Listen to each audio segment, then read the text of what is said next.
Ne në Ramazan e aplikum, e zbatum një gjë e cila quhet çfarë? Quhet sidq. Vërtet. Çu shtoi e Zoti çashtu. Për këtë arsye, pa të kohë edhe mu fal 5 vakë, pa të kohë edhe me fal taravi, pa të kohë edhe me agjëru, pa të kohë edhe me ngu ders, pa të kohë edhe me mu qenë si film, pa të kohë edhe me bëj iftar, pa të kohë edhe me nejt me familjar, pa të kohë edhe me vizitu njerëzi. Për këtë pa të kohë edhe me shku në punë. Për këtë pa të kohë. Çish mujti me pa. Çka dalloj mes para 2 ditëve dhe sot? Çka dalloj para 3 ditëve?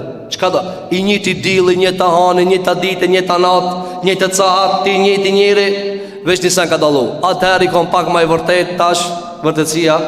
Andaj, dush me rregullu atje te procesorat e tu, te motorat e tu, diçka e cila quhet vërtetësi. Rregulloje mirë. Shloj azanin vërtetësisë. Shloj azanin vërtetësisë. Shloj azanin sinqeritet. Bëj si gjerë me Allahu xhelel xhelalu. Çka ka thënë Zoti zbatoje. Çka ka thënë Allahu te bareke ve teala zbatoje.